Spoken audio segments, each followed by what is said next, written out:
Monsieur, bonsoir, merci et bienvenue dans notre émission Les coulisses du pouvoir, une émission qui vous aide à mieux cerner l'actualité socio-politique ici en République de Guinée.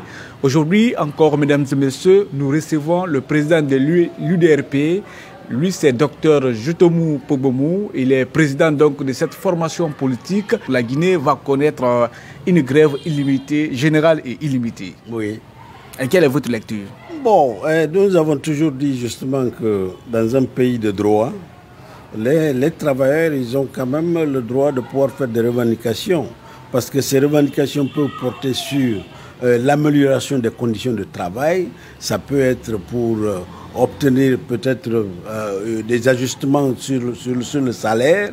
Ça peut être pour des conditions d'hygiène de travail. Ça peut être pour beaucoup de raisons. Et c'est des raisons qui sont absolument valables. Et c'est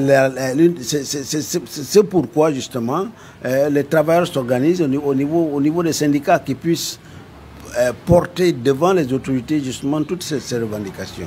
Donc, c'est tout à fait normal. Est-ce qu'aujourd'hui, vous croyez à la ténacité, mais aussi, pensez-vous que ce mouvement de grève, le mouvement syndical, est crédible à vos yeux politiquement pour pousser les autorités vraiment à respecter non seulement les accords qui ont été signés au niveau du parti syndical? Le problème, c'est que nous, le constat que nous faisons, c'est que même au niveau syndical, il y a beaucoup plus de paroles que d'actions. Alors, c'est même l'une des raisons pour lesquelles les formations politiques, à un moment donné, essaient de ne pas juste aller supporter pour le simple plaisir de dire nous supportons. Oui. Parce qu'il faut que ces déclarations soient suivies d'actes concrets. Bon, j'ai dit le droit de grève, il est reconnu à tous les travailleurs, en tant que c'est dans le cadre d'une revendication légale.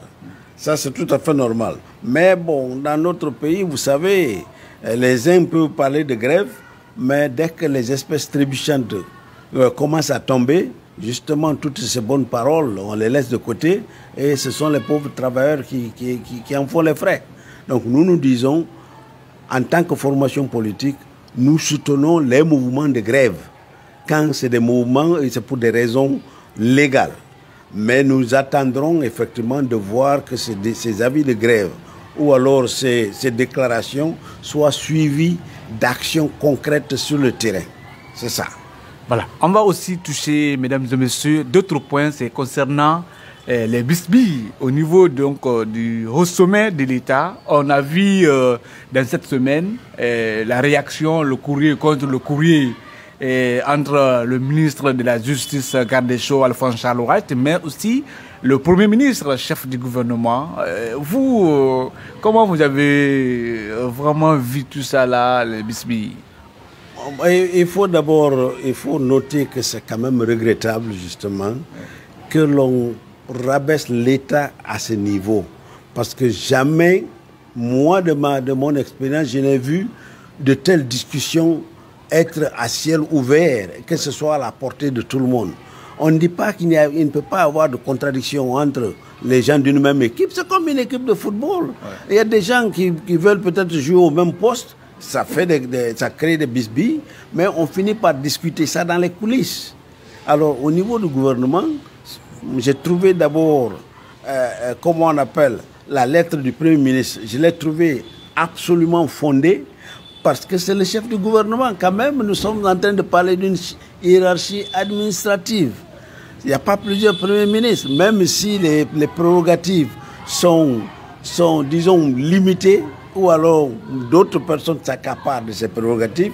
En ce que moi je sais, c'est que le Premier ministre, il est le chef du gouvernement, donc il est responsable de l'action administrative du gouvernement. Par conséquent, tous les postes ministériels sont d'abord des postes politiques, qu'on le veuille ou pas. Justement. C'est des postes politiques. Et puisque le Premier ministre est le coordinateur de toutes ces actions, il a le droit de faire des remarques surtout qu'il a appris justement ces poursuites dont on parle, oui, dans les médias, alors que c'est des choses qui devaient être discutées, à mon avis, dans le cadre soit d'une conférence, enfin d'un conseil de ministres, ou alors, parce que c'est le conseil de ministres ou le conseil interministériel qui prépare justement ces décisions afin que le conseil de gouvernement soit à même de les faire exécuter. Donc le Premier ministre, moi je le trouve dans ses droits. Bon, maintenant en ce qui concerne la réplique de monsieur, du ministre de la Justice, j'ai trouvé franchement que la réponse elle est mal ficelée. Parce que ça, à mon avis, et ça c'est mon avis personnel, nous n'avons jamais eu froid aux yeux pour le dire. Ouais. En ce qui concerne cette réponse, pour moi, elle est un peu tendancieuse. Et elle démontre effectivement qu'il y a... C'est même irrévérencieux. Elle démontre qu'on n'est pas en train de respecter justement le Premier ministre parce qu'il a posé des questions, il a demandé de surseoir. Ben, on devrait transporter tout ça. Il ne s'est pas opposé, il a demandé donc de suspendre. Il a demandé de suspendre. Ouais. Et il n'a pas dit d'arrêter, de ne jamais le faire. Ouais. En tout cas, moi, c'est ma lecture. Peut-être que nous autres, nous ne comprenons plus français. Mais il n'a pas demandé d'arrêter, il a demandé de suspendre. Ça, c'était, à mon avis, une opportunité pour aller discuter au niveau du Conseil des ministres cette question avant que l'on ne vienne avec une décision qui puisse satisfaire tout le monde. Mais de là qu'il y ait une réponse, comme si c'était du berger à la bergère, moi je crois que c'était empreint d'irrévérence et ça ne se devait pas. Donc cela veut dire que... Dans tout ça, moi je pense que c'est le devoir du président de la transition en tant qu'autorité suprême, justement d'intervenir dans ça et de mettre fin à la récréation parce que on peut pas laisser... C'est l'image du pays. C'est pas nous seulement qui voyons ça. Les images que nous faisons ici vont à l'extérieur. Hein? Même en Côte d'Ivoire, on suit les émissions d'ici. Oui. Alors on ne peut pas permettre justement que le gouvernement aille se mettre comme ça, se déshabiller devant la communauté internationale.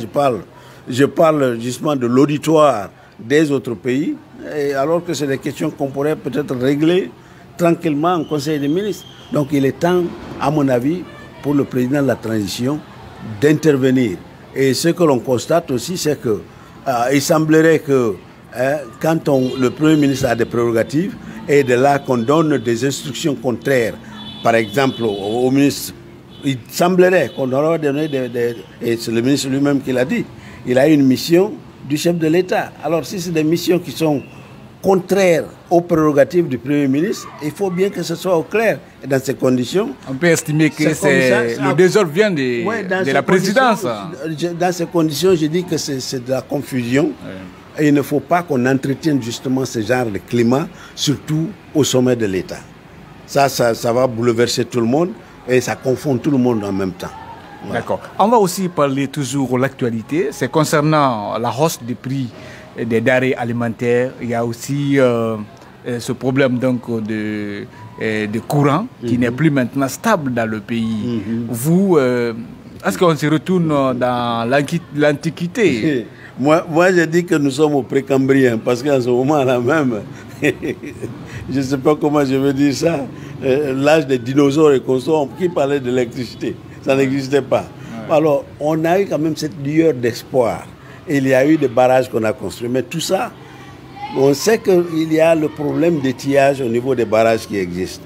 Mais quand même, il y avait aussi la possibilité de pouvoir supplémenter cette production d'énergie. Mais à partir du moment où le dépôt de carburant a volé en éclats, aujourd'hui, pratiquement, le carburant est rare à Conakry. Aucune des centrales ne marche. Et c'est la raison pour laquelle le volume des échanges aussi a baissé. Et quand le volume des échanges baisse, nous sommes dans un marché ouvert. C'est la loi de l'offre et de la demande. Alors, si on ne peut pas approvisionner le marché correctement, le peu que vous trouverez là a beaucoup de gens qui en ont besoin. Donc, la demande est plus forte que l'offre. Et quand la demande est plus forte que l'offre, on cherche, les gens vont décaisser des millions pour ce qu'on aurait dû payer peut-être à une fraction du prix. C'est ce que nous sommes en train de voir. Moi, je crois qu'il faut d'abord, si on veut régulariser tout, le dépôt qui a volé en éclats. Aujourd'hui, disons-nous la vérité, personne ne sait comment ça s'est passé, qui a fait quoi, et qu'est-ce qu'on peut faire justement pour ne pas que ça se répète. Aujourd'hui, tout le monde est confus.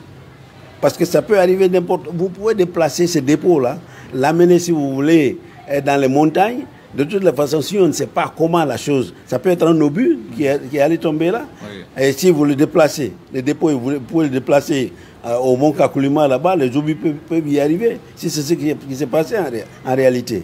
Donc, nous pensons qu'on devait d'abord faire la lumière sur ça.